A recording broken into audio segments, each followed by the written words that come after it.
ప్రతి నాయకుడు కూడా మాటలు చెప్పడం, ఎన్నికల ముందు హామీలు ఇవ్వడం, తీరా ముఖ్యమంత్రి అయిన తర్వాత పదవిలో కూర్చున్న తర్వాత అవన్నీ మర్చిపోవడం, అవన్నీ సహజంగా ఇప్పటివరకు మనం చూస్తూ వచ్చాం. కానీ దానికి భిన్నంగా జగన్మోహన్ రెడ్డి గారు ముఖ్యమంత్రి ఉన్నప్పుడు ప్రజలందరికీ మేలు చేయాలి, ప్రతి పేదవాడికి అండగా నిలబడాలి.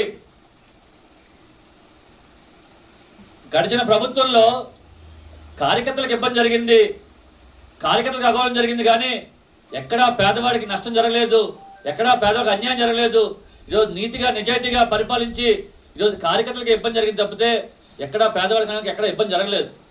కనుకనే ఈరోజు మనం ధైర్యంగా తలెత్తుకొని ఓడిపోయినప్పటికి కూడా మళ్ళీ ప్రజల మధ్యకి వస్తూ ప్రజా సమస్యలు వింటూ ప్రజల తరపున పోరాడుతూ మేమున్నాం, ఈ పార్టీ మీకు అండగా నిలబడింది, ఈ పార్టీ మీకు ఎప్పుడు వండిదనగా ఉంటుంది, ఈ పార్టీకి పదవులతోనే, ఈ పార్టీకి ప్రభుత్వంతో సంబంధం లేదు, పేదవాడికి అండగా నిలబడ్డవే ఈ పార్టీ ధ్యేయం అని చెప్పని వైఎస్ఆర్ కాంగ్రెస్ పార్టీ మళ్ళీ ముందుకు వస్తుందని చెప్పని సభాముఖం మేము తెలియజేస్తున్నాం. చూడండి, గడిచిన ప్రభుత్వంలో జగన్మోహన్ గారు ముఖ్యమంత్రిగా ఉన్నప్పుడు ఈ ఆంధ్రప్రదేశ్ రాష్ట్రంలో 17 మెడికల్ కాలేజీలకి, 17 గవర్నమెంట్ మెడికల్ కాలేజీలకి శాంక్షన్ తీసుకురావడం జరిగింది. ఆ రోజు మనం అధికారులు ఉన్నప్పుడు, ఆ రోజు జగన్ ముఖ్యమంత్రిగా ఉన్నప్పుడు మనం చెప్పుకోలేకపోయాం. ఆంధ్రప్రదేశ్ రాష్ట్ర చరిత్రలో ఇప్పటి వరకు కూడా ప్రభుత్వ మెడికల్ కాలేజీలు సంఖ్య 12 ఉన్నాయి, 12. కానీ ఒక్క జగన్ అనే వ్యక్తి ముఖ్యమంత్రిగా ఒక్కసారి అయిన తర్వాత 17 మెడికల్ కాలేజ్ శాంక్షన్ తీసుకొచ్చాడు. 17 మెడికల్ శాంక్షన్ తీసుకొచ్చి కాలేజీలకి, అందులో 7 కాలేజీలు కట్టడం పూర్తి అయిపోయింది.